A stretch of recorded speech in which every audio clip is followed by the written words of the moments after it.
going on YouTube? Warstorm here, coming at you guys with another video. Today I have an updated deck profile for my Invoked Eldlich deck. It's a deck I've been playing for most of the format, and I've really been enjoying it. So, with that out of the way, we'll go ahead and get the deck profile. I also do have a side deck. We'll be doing that after we get to the extra deck.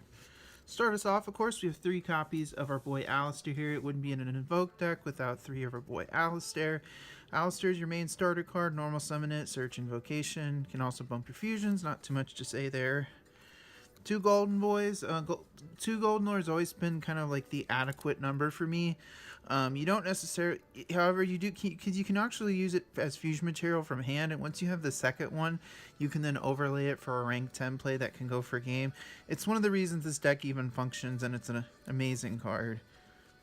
Then, the package that actually makes this deck work is the 3 copies of Magician Souls alongside the 2 Illusion of Chaos. This package gives the deck what it's always really needed, which is a free special summon, and on top of that, Souls can also draw you cards, and it is a spellcaster, so you can use it to make Artemis, and it can be used as material for Selene.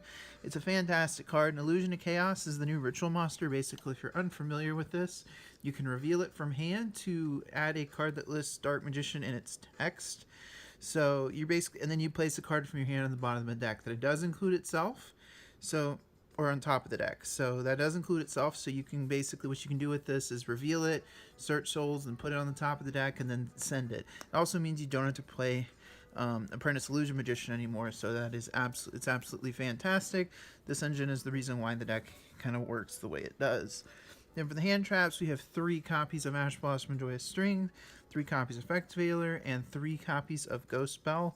Ghost Spell is one of the best all-around hand traps of the format right now. Basically, it can stop a lot of the things that that the branded deck does.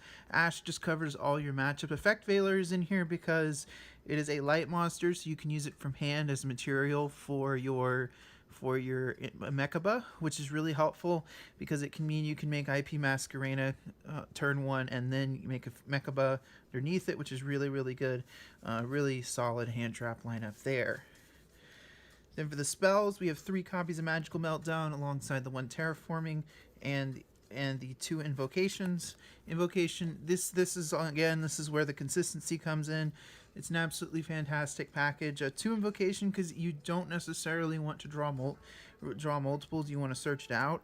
It can be helpful to hard draw it sometimes, but personally, I find that this has been the best ratio for. You have 3 Meltdowns, so you have 3 extra copies of Invocation alongside the Terraforming, and then, you know, yeah, so really solid package. We have 3 copies of Forbidden Droplets. This is an addition I've made to the deck. If you don't have these, you're more than welcome to play Infinite Impermanence instead. Droplets is the ability to not target. However, sometimes it can be helpful when you have a board. You can use it to get rid of, stop things like Scythe, because typically what people will do is when they have a Scythe play, they'll wait for you to normal summon your Alistair. So Droplets can kind of play around that. And if your opponent happens to have a Dragoon on the board, Droplets can get around it because it doesn't target. It's a really solid card, and it is getting reprinted in one of the Legendary Duelist sets. So if you don't have this, it's going to have multiple reprints, so you can get a hold of it, but Infinite Impermanence definitely suffices as well. Then for the Eldlich spells, we have 3 copies of Curse of the Land alongside the 1 Elixir of White Destiny. I don't play the one that summons from deck because it locks you into zombies for the turn, but Eldlin is one of the reasons the deck, you know, is so consistent, because you can search out any of your Eldlich, any of your Golden Lands or your Golden Boy out of the deck. It does lock you into zombies, only attacking with zombies, don't forget that. So yeah, really, but it's still an amazing consistency card, and it dumps things when it hits the graveyard. Then for the last 2 spells, we have 2 Preparation of Rites to search our new ritual monster. Then for the traps, a pretty standard lineup. We have 3 Sanguine, 3 Conquistadors, and 3 Hunkero. For the last, Sanguine is ability to summon, be able to chain Golden Lord from the deck is really, really strong. Then you have your 3 Conquistadors for your non-targeting pop, and your 3 Hunkeros for your non-targeting banish. This trap lineup is pretty standard for Eldlich, so I'm not going to say too much. Y'all probably know how this deck works, but if you want more details, I have other videos that show some combos, which will be in the description as well. Then for the side deck, we're going to go into that next. So we have 3 copies of Artifact Lancia. Yes, this does lock you out of your Eldlich things for the turn, but you can chain your Scarlet Sanguine as a quick effect, so you can chain Lancia and then chain this out of the graveyard because Lancia hasn't finished resolving yet. But Lancia just hits so many relevant matchups that you can kind of deal with the fact that you don't get to banish your stuff for a turn. It's still an incredible card. It hits Branded, it forces Branded to chain their quick play spells right away. You can shotgun it immediately. If they do happen to have the quick play, they have it.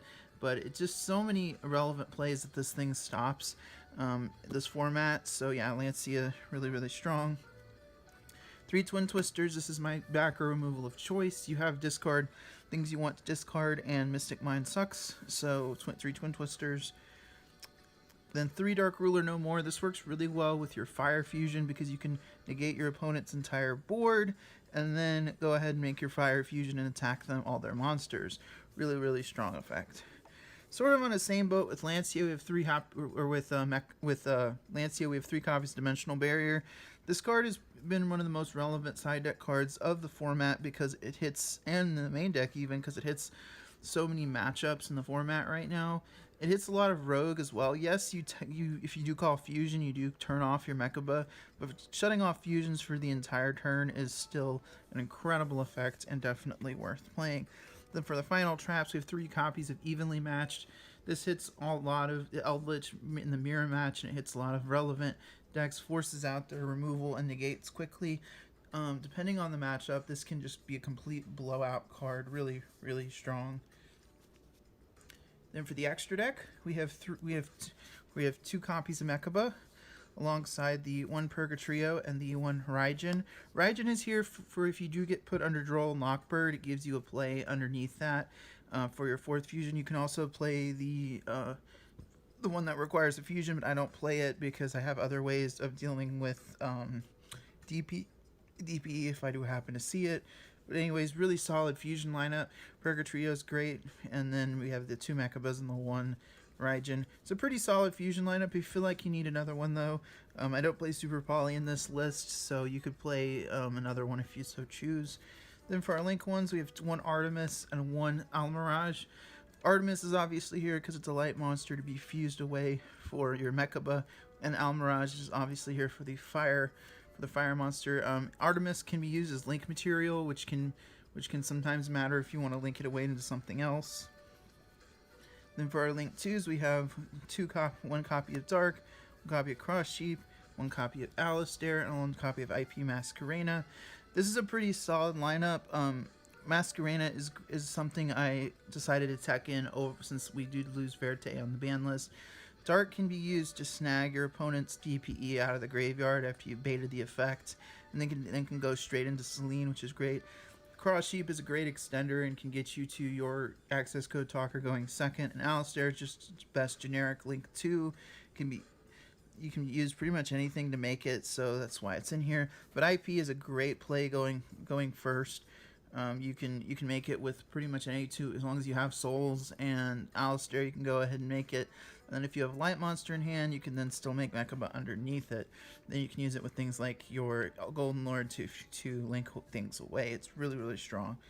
Then for our link 3 remaining link monsters, we have 1 Selene, 1 Nightmare Unicorn for the IP plan, the 1 access code talker. It's a pretty solid lineup. I don't really feel like there's too much to say about these cards.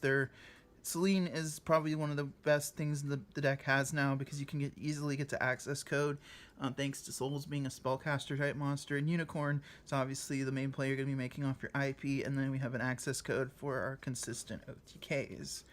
Then for the remaining 2 extra deck monsters, we just have 2. We have 2 XE monsters. We have 1 Gustav Max and 1 Juggernaut Libe. If you have these 2 cards into an empty board, that's an OTK because you can make Gustav and then burn your opponent for 2k, and then make a leave A and attack your opponent in the face. Really solid combo, and these are the only 2 ranked 10s I play.